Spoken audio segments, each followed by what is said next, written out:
صحابی نے کہا میرا پورا گھر معمر ہو گیا، میرا پورا گھر نورانی ہو گیا. یہ پیغمبر کے بعد کا معجزہ ہے. اور ایک پیغمبر کے بعد کا معجزہ اور ایک آیات میں امام علی ہے علیہ السلام.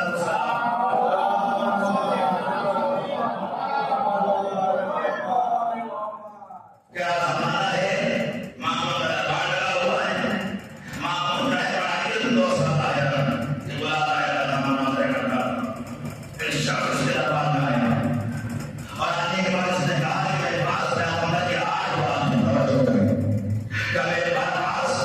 پیغمبر کے 8 بات ہیں. ہمارے یہاں کشمیر کا درگاہ حضرت والے جہاں ایک بات کی یاد کرائی جاتی ہے چاہے نظر آئے یا نظر آئے، لیکن مسلمان دعا کرتے ہیں جاتے ہیں کیوں جا رہے ہیں کیا درگاہ حضرت محمد میں پیغمبر کے بات کی یاد کرنے کے لیے، چاہے دکھائی دے یا نہ دکھائی دے لیکن پیغمبر کے بات کی یاد کے لیے جا رہے ہیں. اور ہم تو یہی کہہ رہے ہیں کہ محرم میں فرشی اعظم یاد رکھو، یہاں پیغمبر کی یاد کی یاد کرو.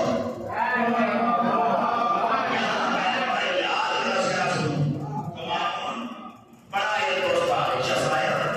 اور 8 بات پیغمبر کے لے جائے اور اس نے کہا کہ میرے پاس حضور کی 8 بات ہیں. بس جیسے مامون نے سنا وہ سوچا کہ پیغمبر کی بات نہیں جائے. کئی لوگ میں چھوڑی کام میں سے قیمت. اب پیغمبر کے بعد اس نے منہ مانی کی بات بتائی بڑی بات کر کے. دربار میں ایک آواز آئی کہ یہ جو بات خرید رہے ہو یہ بھی معلوم ہے کہ اصلی ہے یا نہیں ہے. یہ جو پیسے آیا ہے خرید رہے ہو یہ اتنی موٹی رقم دے کے بعد خریدنا چاہتے ہو اور یہ اصلی ہے یا نہیں. اب معمول پریشان ہو گئے. اس نے نمازی علماء سے معلوم کیا کہ کیسے معلوم کیا جائے کہ یہ پیغمبر کے جو بات لے کے آیا یہ اصلی ہے یا نقلی ہے.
نشان بنتے ہوئے چلتے تھے اور دنیا والوں کو بتاتے تھے کہ نشان والا ہوں میں نشان تھوڑے ہو سلام پڑھے محمد والا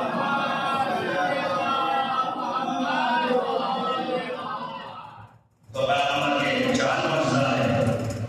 پیغمبر کے بعد معجزہ ہے پیغمبر کی آخر معجزہ ہے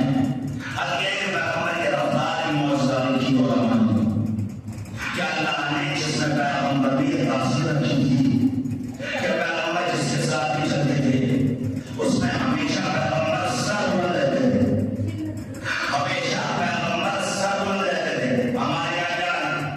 اگر لمبے کے ساتھ چلیں تو ہم بھی چھوٹے ہو جائیں گے اور اگر کسی آنے کے ساتھ چلیں تو ہم بھی لمبے ہو جائیں گے معلوم ہے اگر ہم سے لمبا گیا تو ہم ناٹے ہیں اور اگر کسی آنے کے ساتھ چلتے رہے تو ہم لمبے ہو جائیں گے لیکن سیرت میں لکھا ہے اللہ نے اس کا پیغمبر میں معجزہ یہ رکھا تھا کہ پیغمبر ایک سے لمبے کے ساتھ چلے ہیں مگر پیغمبر سربلند ہے اللہ کو یہ گوارا نہیں تھا کہ میرے پیغمبر سے کوئی سربلند ہو جائے مگر میں اس کو کیا کروں کہ اسی پیغمبر نے پتھر بتا کے رونے پر علی کو اپنے دوست سے بلند کر کے دکھایا ہے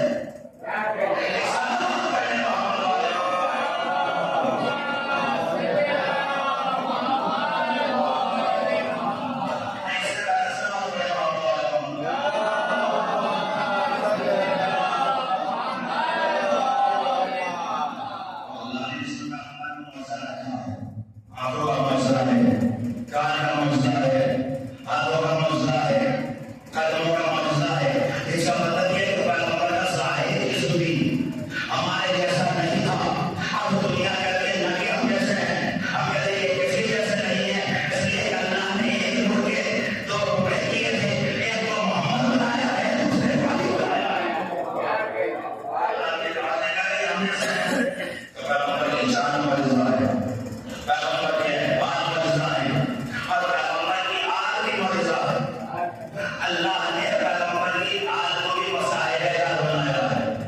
اللہ نے پیغمبر کی اولاد کو بھی معجزہ دیا ہے اور یہ معجزہ خود دشمنوں نے کہا ہے کہ جتنا پیغمبر کی آل کو مارا گیا مگر اس کے بعد یہ ختم ہوئے نہ مٹا سکے بلکہ آج کی آل کا ایک مردہ خیب ہے جو سکینے تو سمیع زمانے کا امام بنا ہوا ہے بجائے کر رہا ہے صلوات پڑھنے محمد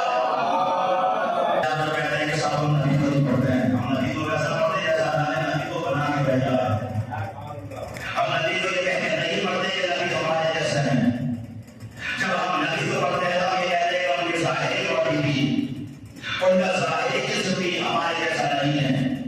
بلکہ اللہ نے ان کے جسم کا ہر حصے کا معجزہ رکھا تھا لکل عضو معجزۃ کہ پیغمبر کے ہر جسم کے حصے کا کوئی نہ کوئی معجزہ ہے اور اللہ نے ان معجزوں کو شمار کیا ہے لکھا ہے قلم بند کیا ہے ہم یہی کہتے ہیں کہ پیغمبر ہمارے جیسے ہی ہیں قرآن مجید میں پیغمبر کی قصیدت ہے قرآن میں پیغمبر کی شان آیتیں آئی ہیں قرآن نے پیغمبر کا عہدہ بتایا ہے حتی یہ کہ پیغمبر کے کپڑوں پر تصویر آتی ہے کملی اور دیائی اور مصمم کبھی لباس کا تذکرہ آئی اور متصر کبھی چادر تطہیر میں جا رہے تو وہاں بھی معجزہ اور ان چادر کے فضائل بیان کیے جا رہے ہیں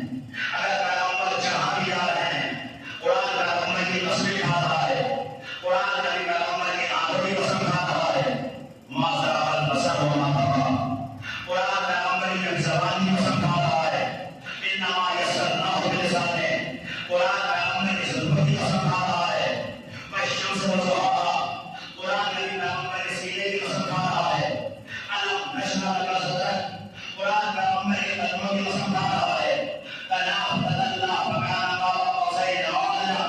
قرآن پیغمبر کی قوم کی قسم کھا رہا ہے لا عمرک اے پیغمبر تمہاری کوئی قوم کی قسم مجھے یہ بتائیے کہ اگر پیغمبر کے یہاں سہو ہوگا اگر پیغمبر کے یہاں نسیان ہوگا اگر پیغمبر کے یہاں بھول ہوگی اگر پیغمبر کے یہاں جھوٹ ہوگی تو اللہ پیغمبر کی پوری زندگی کی قسم نہ کھا رہا ہوگا پوری زندگی کی قسم کھا کے بتا رہا ہے کہ پیغمبر آپ کا نور ایسا ہے کہ اس کی قسم کھائی جائے بلکہ آپ جہاں رہیں گے آپ اس کی قسم کھائیں گے اگر آپ مکے رہیں تو آپ کہتے لا اقسم بہذا البلد وانت حل بہذا البلد اے پیغمبر یہ مکہ اس لیے قسم کھانے کے لائق ہوا ہے